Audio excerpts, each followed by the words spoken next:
All right, we did Jamie Foxx. We did Mike Epps. Maybe we just needed a woman. Let's see what Miss Pat got to say.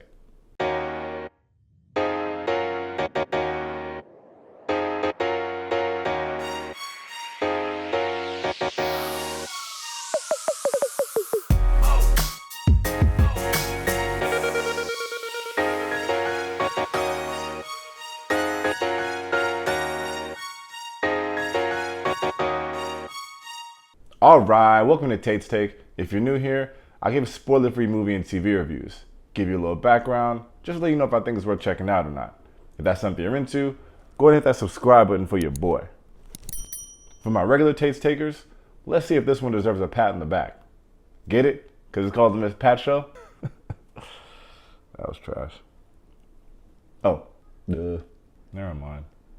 The Miss Pat Show is a new BET sitcom based on the comedy of Patricia Williams, who goes by Miss Pat. Quick background on Miss Pat, the person in real life, because her story is wild, and when you find out where she came from to find out where she is now, is very impressive. She grew up in Atlanta with her abusive mother Mildred, who drank, did drugs, all that wild shit.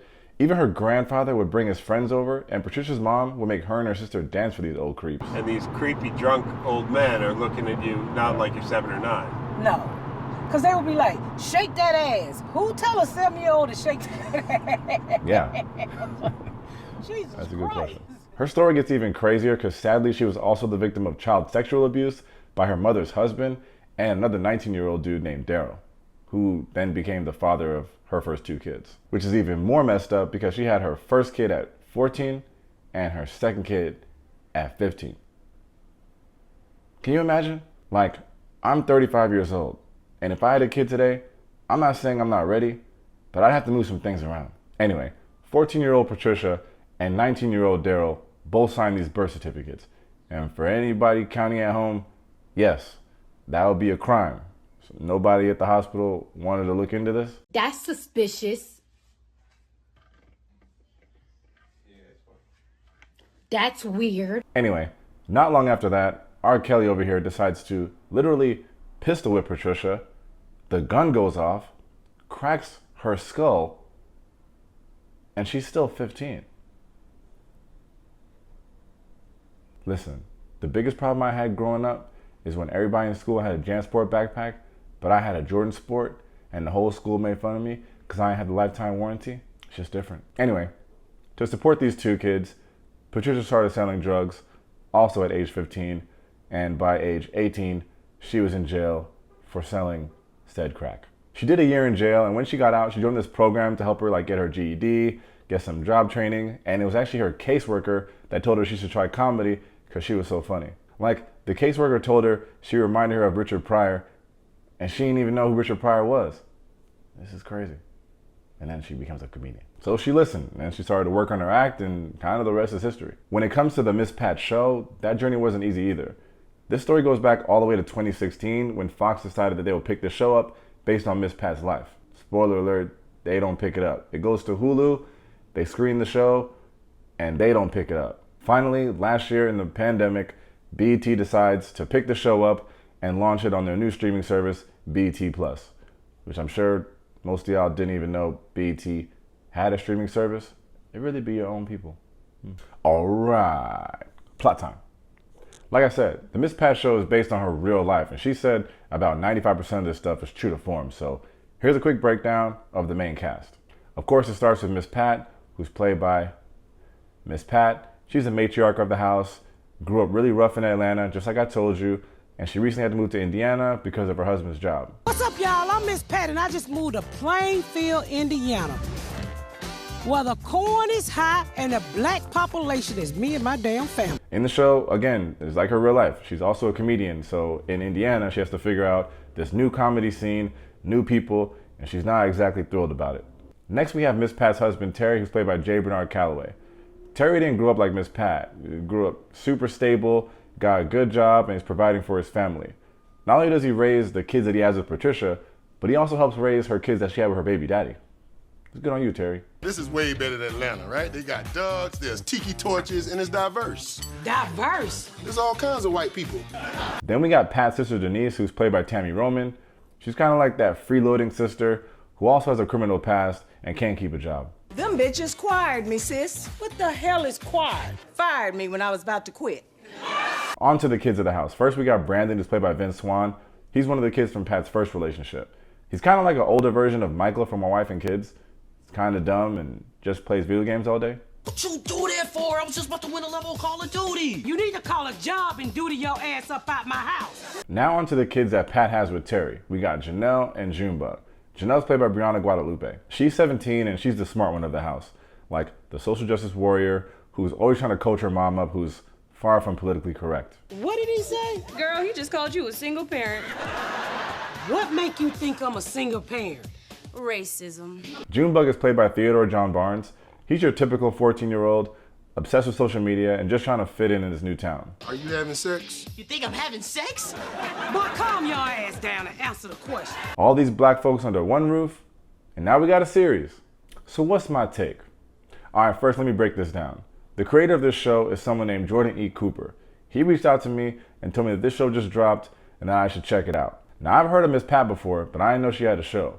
But because Jordan reached out, I figured I'd root for everybody black and give it a chance. If it was trash, I knew I wouldn't come on here and give it the dad stop embarrassing me treatment because Jordan was nice enough to reach out. And if it was just okay, I would come on here and do a quick review and tell y'all to check it out because the white man keep holding us down. Nah, I'm just kidding.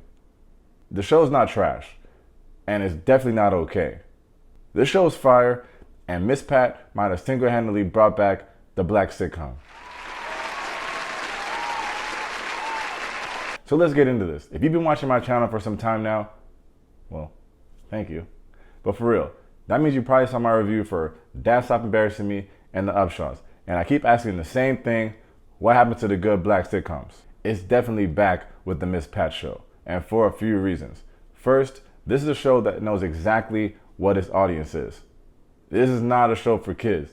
This is full of F words, N words, B words. It's beautiful. And there's no way it would have worked on Fox or Hulu. Second, this show is black. Like blackity black, black, black. The first episode of the show literally starts with our #1 Negro spiritual. Whoa. Once I heard that, I knew what time it was. And when I say the show is black, that doesn't mean that white people won't enjoy it. But it's gotta be the white people that y'all said can go to the cookout.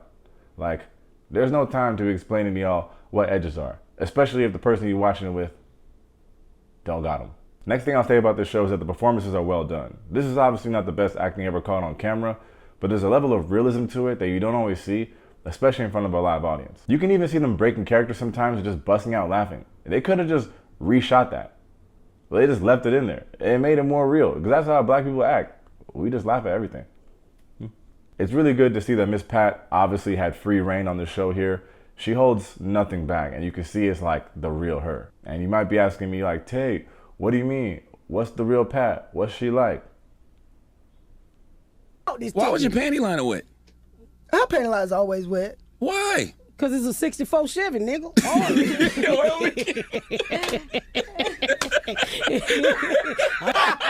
Everybody got a little drip, ain't that right? Your shit ain't tight like the 3rd grade. I cannot. See?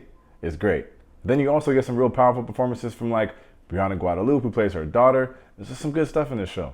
Denise, played by Tammy, kills it. And that wouldn't be a surprise to y'all if y'all ever listen to me and go watch the biggest Oscar snub in movie history, Tijuana Jackson, Purpose Over Prison. The husband of the show I mentioned is J. Bernard Calloway, and he brings it out, especially when the show gets serious, which then brings me to my last point, and probably the most important point. Like, as black and as vulgar and as raunchy as the show is, which I'm a big fan of, it also touches on some real important issues. From interracial dating, to drug abuse, to being laid off, to social justice, to cancel culture, to white and Spanish people using the N-word, to black people using other derogatory remarks that hurt other marginalized groups, to gender roles, and of course, the big one, therapy.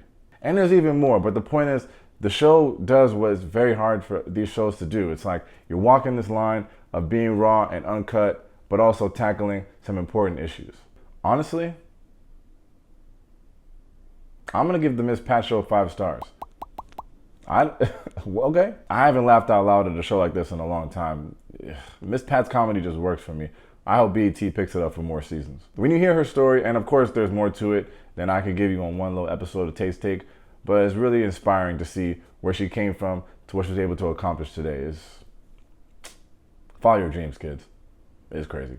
She really makes it a point to never dwell on her past and teaches us a lesson to keep going no matter what life throws at you. Look, if she could find the funny in getting her nipple shot off, yeah, I'm sure we can find the funny in whatever trauma we've been dealing with. All 10 episodes of The Miss Pat Show are available right now on BET+. I'll have a link in the description on how you can sign up. As always, thanks for checking out Tate's Take. If you enjoyed the video, make sure to hit that like and that subscribe button. In the comments, let me know if you plan on checking this out. This is available, like I said, right now on BET+. BET+ costs $9.99 a month. There's no ads, a lot of other content on there. And honestly, what I'm gonna do for y'all is a special little treat.